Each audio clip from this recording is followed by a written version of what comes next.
Hello दोस्तों, आज हम आए हैं एक आईएएस 2019 के 20 मार्क्स क्वेश्चन के साथ में। और ये 20 मार्क्स का क्वेश्चन हमारा स्लोप एंड डिफ्लेक्शन से है। इस क्वेश्चन में क्या दिया हुआ है, एक कैंटिलीवर बीम है जिसमें यूनिफॉर्मली डिस्ट्रीब्यूटेड लोड है और उस यूनिफॉर्मली डिस्ट्रीब्यूटेड लोड के कारण हमें ये बताया गया है कि जो मैक्सिमम डिफ्लेक्शन होना चाहिए कहां पर, फ्री एंड पर, वो कितना होना चाहिए, मैक्सिमम से मैक्सिमम 1 mm होना चाहिए। मींस जो हमारा फ्री एंड पर जो डिफ्लेक्शन होगा वो 1 mm होगा। तो उस कंडीशन में हम इसको कैसे कैलकुलेट करेंगे और क्या क्या हमें प्रिकॉशन लेना पड़ेगा, तो चलिए इस क्वेश्चन को हम सॉल्व करते हैं। ठीक है, तो सबसे पहले हमें ना इस क्वेश्चन में, जो बहुत सिंपल है, इस क्वेश्चन में हमें एक steel cantilever beam 2 metre length 50 mm dia cross section दिया हुआ है और यूनिफॉर्मली डिस्ट्रीब्यूटेड लोड है जिसके W, जिसके कारण deflection at free and 1 mm है। तो हमें स्लोप और डिफ्लेक्शन निकालना है। तो अगर हम ऐसे क्वेश्चन को हमें सॉल्व करना है तो हमारी क्या स्ट्रेटजी होनी चाहिए, सबसे पहले हमें क्या क्या अपने पॉइंट्स ध्यान में रखने चाहिए। तो हमें सबसे पहले देखना मार्क्स कितना है, 20 मार्क्स का है। तो 20 मार्क्स में कैसे मिलेंगे, 20 मार्क्स में तभी मिलेंगे, 20 मार्क्स में हम आपके लिए एक वीडियो बनाएंगे जिसमें अगर आपका क्वेश्चन 20 मार्क्स का तो आपकी स्ट्रेटजी क्या होनी चाहिए, और अगर आपकी 10 मार्क्स का क्वेश्चन है तो आपकी स्ट्रेटजी क्या होना चाहिए, क्या क्या चीजें आपको इंक्लूड करना है, क्या क्या चीजें इंक्लूड नहीं करना है, वो उनके बारे में एक वीडियो बनाऊंगा डिटेल में। ठीक है, तो अभी सबसे पहले तो हम बस ये देख लेते हैं इस क्वेश्चन को हमें जो सॉल्व करना है तो हमें कैसे सॉल्व करना है, हमें क्या क्या दिया हुआ है और क्या क्या हमें निकालना है। क्योंकि जब आप क्वेश्चन पेपर पढ़ रहे हैं ना पहली बार में, तो आपको क्वेश्चन पेपर पढ़ते ही आपको ये जजमेंट कर लेना है कि ये क्वेश्चन मुझे सॉल्व करना है कि नहीं करना है, या इस क्वेश्चन को सॉल्व इस क्वेश्चन को छोड़ करके दूसरा क्वेश्चन को नहीं करना है। तो ये जजमेंट कब आएगा, तो आप पहले कोई रिकैप कर लीजिए क्या क्या दिया हुआ है आपको। 2 मीटर लेंथ दी हुई है, क्लियर, 2 मीटर लेंथ है। ठीक है, फिर क्रॉस सेक्शन हमें कितना दिया हुआ है, 50 mm क्रॉस सेक्शन हो गया हमारा। ठीक है, फिर हमें क्या यूनिफॉर्मली डिस्ट्रीब्यूटेड लोड W है। ठीक है, जिसमें W की वैल्यू हमें निकालनी है। और हमें डिफ्लेक्शन दिया हुआ है, डिफ्लेक्शन दिया हुआ है फ्री एंड पर, वो कितना है, 1 mm। और हमसे क्या बोला, स्लोप थीटा, थीटा भी स्लोप निकालो फ्री एंड पर, थीटा। ठीक है, तो हमें सबसे पहले पता चल गया 2 मीटर लेंथ है, 50 mm है और W है, डिफ्लेक्शन है, थीटा है। ठीक है, तो हमने देख लिया कि हाँ, अगर हम डिफ्लेक्शन का फार्मूला लगाएंगे तो हमारे पास W आ जाएगा, और अगर एक हमारे पास में W आ गया तो हम थीटा की वैल्यू निकाल लेंगे, स्लोप निकाल लेंगे। ठीक है, तो क्लियर, तो हमें आंसर पता चल गया। आंसर में कैसे कैसे करना है, सबसे पहले हम डिफ्लेक्शन को ले जाएंगे, डिफ्लेक्शन के बाद स्लोप को सॉल्व करेंगे। ठीक है, तो आपको पूरा स्ट्रेटजी बना लिया आपने, अब आप सॉल्व कीजिए इसको। तो अगर क्वेश्चन में नहीं दिया हुआ है डायग्राम, 20 मार्क्स का है, तो इसमें डायग्राम बनाना बहुत ही ज्यादा मस्ट है। ठीक है, तो सबसे पहले डायग्राम बना लेते हैं। ठीक है, हमने डायग्राम बना लिया। यूनिफॉर्मली डिस्ट्रीब्यूटेड लोड कितना है, हमारा W है, क्लियर। अब जो मैक्सिमम डिफ्लेक्शन है वो कितना है, 1 mm। ट्राई कीजिए जो भी आपका डायग्राम बन रहा है उसमें वो सारी चीजें इंक्लूड हो जाए जो क्वेश्चन में दी हुई है। ठीक है, तो हमारी क्वेश्चन में क्या दी हुई है, कैंटिलीवर बीम है, कैंटिलीवर बीम आ गई। अभी हमें क्या और बनाना है, इसमें 50 mm क्रॉस सेक्शन रह गया। ठीक है, तो हम इसका डाया बना देंगे, सर्कुलर बना देंगे इसके पैरेलल में, और यहां पर ले देंगे 50 mm। ये कितना है, 50 mm, क्लियर। हमने क्रॉस सेक्शन बना दिया, लेंथ है हमारी, तो हमने लेंथ 2 मीटर लिख दिया। ठीक है, फिर हमें दिया हुआ डिफ्लेक्शन कितना है, 1 mm। तो इसको जब डिफ्लेक्टेड पोजीशन में एक ऐसा लिखा दो, और ये डिफ्लेक्शन कितना है, 1 mm। और जो हमारा स्लोप है थीटा, वो हमें निकालना है, क्लियर। तो हमने सब इसमें इसी डायग्राम में बना दिया। तो ये डायग्राम क्या है, आप अगर सिंपल ये इतना डायग्राम बना देंगे, है ना, इतना डायग्राम बनाएंगे तो वो अलग रहेगा, और इतना पूरा देंगे तो अलग रहेगा। तो आपको मार्क्स किसमें मिलेंगे, जिसमें आपने ज्यादा लिखा हुआ है ना, 1 mm भी लिख दीजिए यहाँ पर। ठीक है, जो हमारा यहाँ पर डिस्टेंस है 2 मीटर, वो भी लिख लीजिए, आपका मैक्सिमम मार्क्स का क्वेश्चन है ना। फिर यहाँ पर आप क्रॉस सेक्शन बना दीजिए, और जो क्रॉस सेक्शन का जो हमारा डाया है वो लिख दीजिए 50 mm। ठीक है, तो जिससे कि जब भी एग्जामिनर होगा वो क्वेश्चन पढ़ेगा, क्वेश्चन में यही सब देखने से डायग्राम उसको दिख जाएगा, आंसर उसको पढ़ना पड़ेगा। तो डायग्राम देखकर पता चल गया उसको कि हाँ ये चीज है यार, इसने लिखी हुई है, ये बढ़िया है आंसर। आप अगर वो 10 कॉपी जांच रहा है, 10 में से एक कॉपी में ऐसा लिखा हुआ है, तो ऑब्वियस सी बात है उसी कॉपी को वो ज्यादा अटेंशन से देखेगा और ज्यादा नंबर देगा, भले ही उसने कम लिखा हो लेकिन उसको ज्यादा अटेंशन देगा। ठीक है, तो चलिए हम आगे सॉल्व करते हैं। अब इस क्वेश्चन में एक्चुअली में केवल डिफ्लेक्शन और स्लोप दिया हुआ है, तो डिफ्लेक्शन के लिए फार्मूला भी निकाल सकते हो। ठीक है, डिफ्लेक्शन के लिए पूरा फार्मूला कैलकुलेट कर लेना मूवमेंट एरिया के मेथड से। ठीक है, तो हम सबसे पहले तो हम डिफ्लेक्शन ही निकालते हैं, डेल बराबर में, तो डेल बराबर में कितना हो जाएगा, W L की पावर 4 अपॉन 8 EI।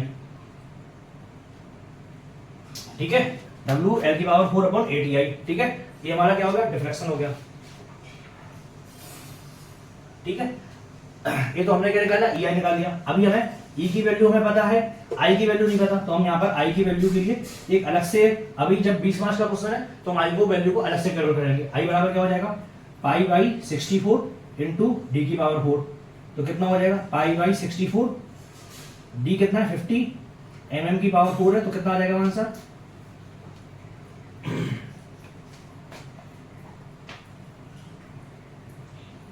3.1415 इंटू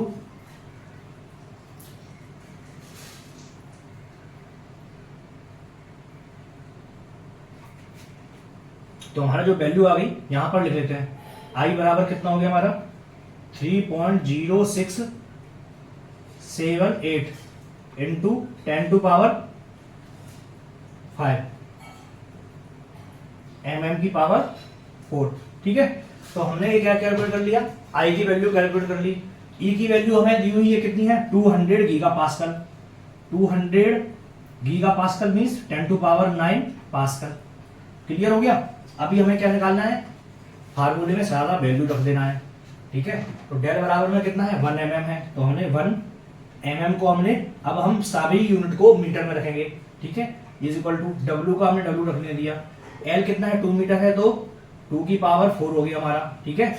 8 हमारा 80 रहेगा, 200 इंटू 3.0678 इंटू 10 टू पावर 5। अभी इसमें कितनी है, 10 टू पावर 9 है, 10 टू पावर 9 लिख दिया। mm की पावर 4 है, तो mm की पावर 4 का कितना हो जाएगा -12, 10 to power -12। Clear.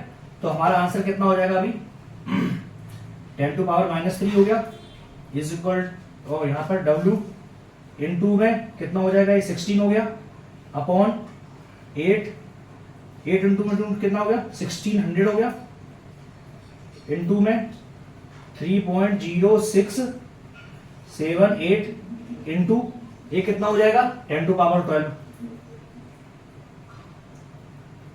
10 to power 2 बचेगा। ये दोनों तो 10 टू पावर 14 हो गई, और यहाँ पर 10 टू पावर -12 है, तो 10 टू पावर 2 हो गया। तो यहाँ पर 16 से ये कट के कितना आ गया 100 हो गया।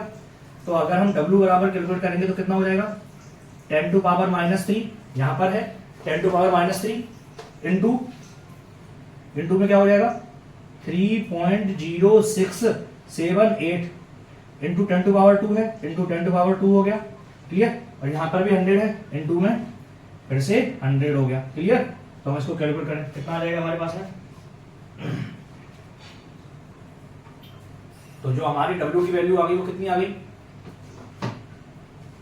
10 टू पावर -3 है, यहां पर कितना हो गया 10 टू पावर 2 और एक 10 हट जाएगा, तो कितना बचा 30.678 न्यूटन पर मीटर।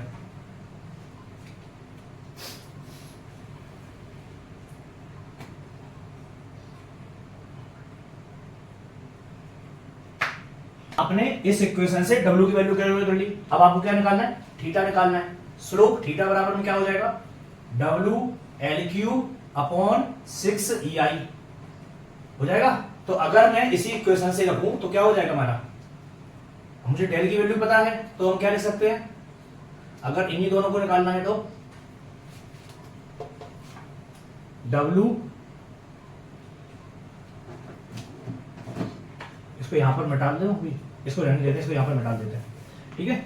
तो डेल बराबर में कितना है W L की पावर 4 अपॉन 8EI है ना, तो इसको क्या लिख सकते हैं W L की पावर 3 अपॉन 6EI, ठीक है।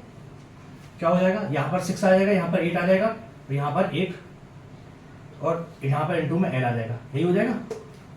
इसी को हम ये लिख सकते हैं, तो हमने बस यही कर दिया, ठीक है। तो हमारा क्या हो जाएगा, एक किसकी वैल्यू है, थीटा की वैल्यू है, इंटू में 6L अपॉन 8, तो क्या हो जाएगा